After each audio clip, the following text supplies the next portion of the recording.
Welcome students, myself Virendra Singh Shekhawat, lecturer computer engineering from government polytechnic college Jalore. आज हम CS 304 के software engineering subject के software crisis topic के बारे में डिस्कस करेंगे। इससे पहले हमने सॉफ्टवेयर इंजीनियरिंग के इंट्रोडक्शन एंड सॉफ्टवेयर इंजीनियरिंग जो इवॉल्व हुई है और उसके इम्पैक्ट के बारे में हमने डिस्कस किया है। ओके, सो सॉफ्टवेयर क्राइसिस क्या है, क्योंकि सॉफ्टवेयर इंजीनियरिंग की ज़रूरत क्या है, क्योंकि कोई भी प्रोग्राम हम क्रिएट कर रहे हैं वो एक प्रोग्राम जो टर्म है वो एक just interpretation in programming language, but software है इन हाउ सारी रिक्वायरमेंट्स डिज़ाइंस एंड ऑल सबको मिला के डॉक्यूमेंट प्लस प्रोग्राम को हम सॉफ्टवेयर बना रहे हैं। ओके, सो जिससे कि हमारा जो सॉफ्टवेयर जो बन के आ रहा है वो एरर फ्री हो, इसलिए सॉफ्टवेयर इंजीनियरिंग की ज़रूरत है। उसमें कोई एक माइन्यूट भी मिस्टेक होगी तो उसका बहुत बड़ा लार्ज इम्पैक्ट हो सकता है। ओके, सो इसी टॉपिक के ऊपर जो सॉफ्टवेयर क्राइसिस क्या क्या हुए हैं, जो एक छोटी छोटी बहुत माइन्यूट प्रॉब्लम्स थी और उन प्रॉब्लम्स की वजह से बहुत बड़े बड़े डिसएडवांटेजेस हुए, सो उनको हम डिस्कस करेंगे।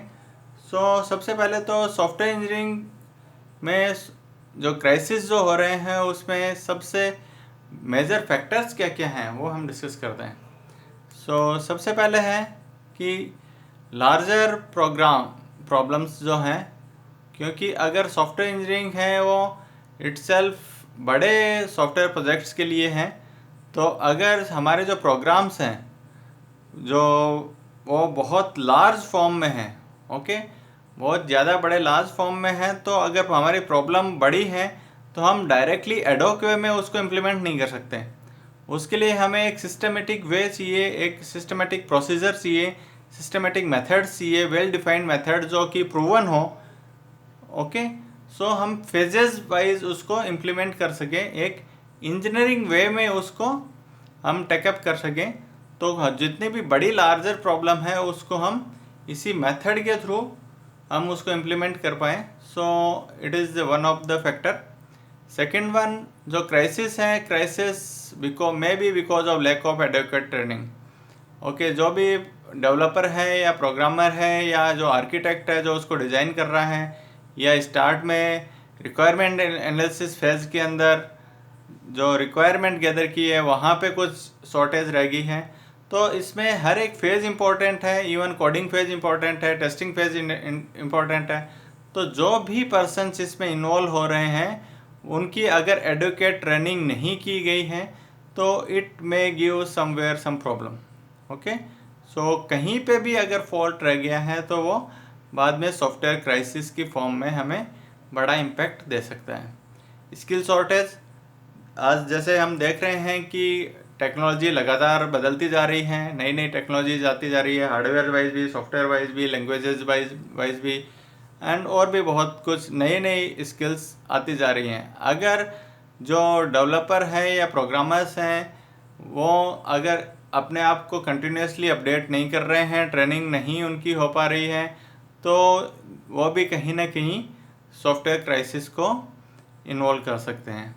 And last one is the low productivity improvements.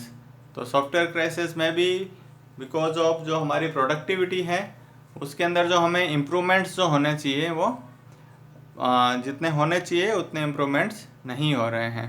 Okay, सो ये कुछ फैक्टर्स हैं जो सॉफ्टवेयर क्राइसिस को इन्वोक कर सकते हैं। सो हम इसके बाद में देखेंगे कि अभी तक जो मेजर सॉफ्टवेयर क्राइसिस हैं वो कौन कौन से सॉफ्टवेयर क्राइसिस हुए हैं, जिससे आप इस चीज़ का अंदाज़ा लगा पाएंगे कि एक छोटी सी मिस्टेक है, ओके, वो एक छोटी सी मिस्टेक है, वो बहुत बड़ा इम्पैक्ट कर सकती है।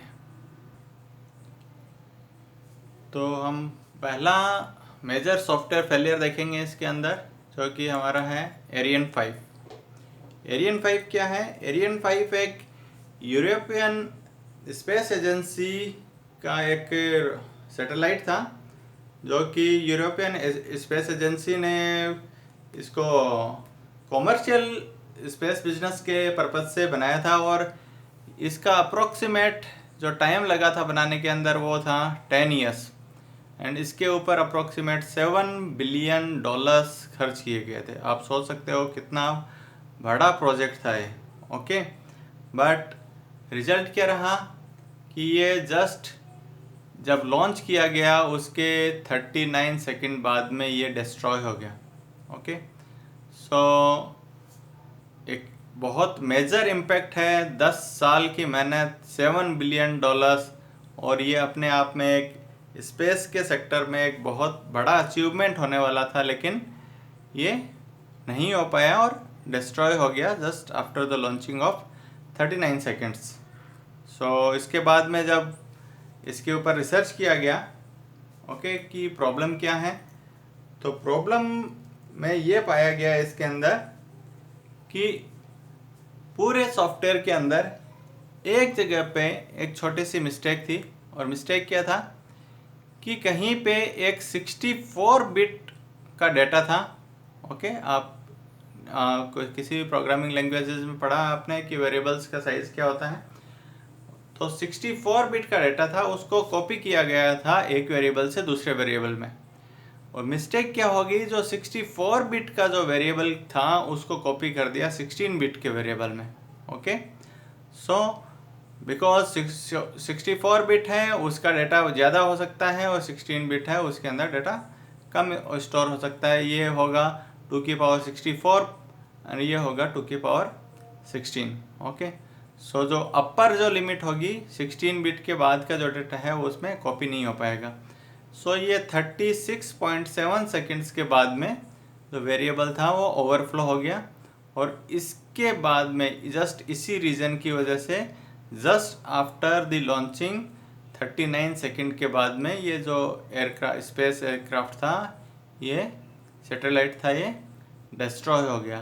सो एक इतना बड़ा अचीवमेंट था और ये बड़ा अचीवमेंट था वो फेलियर हो गया जस्ट एक छोटी सी मिस्टेक की वजह से, जो कि कोडिंग फेज में भी है और टेस्टिंग फेज में भी है। अगर ये प्रॉपरली टेस्ट किया होता है यहाँ पे, या फिर कोडिंग के टाइम पे ध्यान रखा जाता, डिज़ाइनिंग के टाइम पे इस वेरिएबल्स को इंक्लूड किया जाता, डिफाइन किया जाता, इनके फॉर्मेट्स डिफाइन किए जाते, तो ये प्रॉब्लम नहीं आती। ओके, सो अगली हम देखेंगे प्रॉब्लम। अगली प्रॉब्लम है सॉफ्टवेयर क्राइसिस में Y2K प्रॉब्लम। ओके, आपने सुना होगा Y2K, Y मतलब ईयर, 2 एंड K 2000। जो ईयर 2000 के अंदर कंप्यूटर्स के अंदर जो इश्यू आया था वो क्या था कि जब जितने भी सॉफ्टवेयर्स जो बनाए गए थे उसमें क्या किया गया था, इग्नोरेंस ऑफ 4 डिजिट ईयर्स। आपको पता है कि हम जो ईयर्स लिखते हैं वो लिखते हैं 1964, 2000, अभी 2020 है। ओके, सो पहले जितने सॉफ्टवेयर्स जो लिखे गए थे उसके अंदर हमने सिर्फ ईयर्स के, क्योंकि 90s के बाद ही कंप्यूटर्स इन्वॉल्व हुआ है, सॉफ्टवेयर इन्वॉल्व हुए हैं, तो सब डेवलपर्स ने जो ईयर जो लिखा वो हमेशा इस तरह से, जैसे 1964 है तो उसको 64 लिखते थे, 85 है तो उसको 85 लिखते थे, 98 है तो 1998 को 98 लिखते थे। पर इशू कब आया कि जब 2000 आ गया।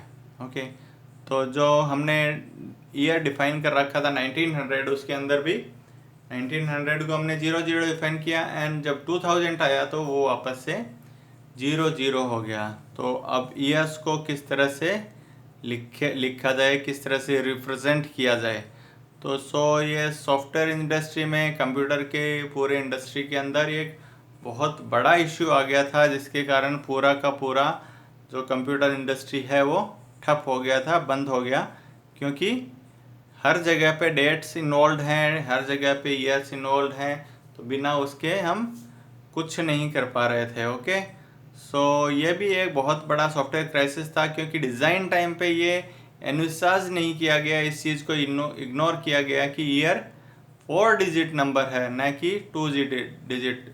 तब सहूलियत के अकॉर्डिंग 2 डिजिट्स ने 99 तक तो काम किया, लेकिन उसके बाद में ये सारा सिस्टम फेल हो गया।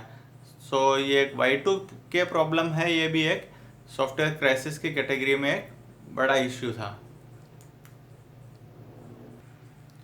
इसमें कंटिन्यूशन में अगला हम सॉफ्टवेयर क्राइसिस देखें तो उसको हम देख सकते हैं एज ए पैट्रियट मिसाइल का फेलियर जो था। ओके, इसको सबसे पहले गल्फ वॉर के अंदर यूज़ किया गया था। एंड इसके फेलियर की वजह से क्या हुआ था कि उस टाइम पे अप्रॉक्सीमेट 28 यूएस सोल्जर्स हैं वो मारे गए थे, बिकॉज उसके अंदर एक छोटा सा इशू था। आपको पता हो कि कोई भी मिसाइल जो लॉन्च की जाती है तो उसके अंदर एक ट्रैकिंग सिस्टम होता है जो टारगेट को पॉइंट आउट करता है और वो काम करता है टाइम के ऊपर। ओके, सो बट उस सिस्टम में उसमें क्या प्रॉब्लम था कि जब वो सिस्टम 14 आवर्स चल जाता था उसके बाद में उसमें टाइमिंग एरर आना स्टार्ट हो जाता था। ओके, और जो वॉर जो चला था वो अप्रोक्सीमेट 100 आवर्स कंटिन्यूसली ये सिस्टम चला था उस वॉर के अंदर, जिसकी वजह से जो टाइमिंग एरर था वो इंट्रोड्यूस हो गया। और जब मिसाइल को जब लॉन्च किया गया तो उसने अपना जो निशाना है वो गलत जगह पे लगा दिया, क्योंकि टाइमिंग एरर की वजह से जो टारगेट था वो मिस हो गया और उसकी वजह से 28 यूएस सोल्जर्स हैं उनको अपनी जान गंवानी पड़ी। ओके, सो हम देख सकते हैं कि जो बिकॉज ऑफ हमारे सॉफ्टवेयर जो हम लिख रहे हैं और सॉफ्टवेयर जो बना रहे हैं, क्योंकि हर बड़े सिस्टम के अंदर कहीं ना कहीं हार्डवेयर प्लस सॉफ्टवेयर दोनों इन्वॉल्व है। खाली हार्डवेयर और सॉफ्टवेयर, केवल हार्डवेयर से भी काम नहीं चल सकता, केवल सॉफ्टवेयर से भी काम नहीं चल सकता, दोनों चीज़ें इन्वॉल्व हैं। तो दोनों के जो कंबाइंड फॉर्म है उसका जो हम इंजीनियरिंग वे में जो सॉफ्टवेयर को डेवलप कर रहे हैं उसमें कहीं पे भी अगर छोटी सी मिस्टेक रह गई तो एक बड़े फेलियर के रूप में हमें बड़ा इम्पैक्ट दे सकती है, जिसके अंदर ह्यूमन लॉसेस भी हो सकते हैं और बड़े बड़े इकोनॉमिक लॉसेस भी इंट्रोड्यूस हो सकते हैं। सो आज का टॉपिक हम जो सॉफ्टवेयर क्राइसिस हमने जो डिस्कस किया है वो यहीं पे ख़त्म करते हैं। अगले लेक्चर के अंदर इसी के कंटिन्यूएशन में सिलेबस का नेक्स्ट टॉपिक हम डिस्कस करेंगे। Thank you very much.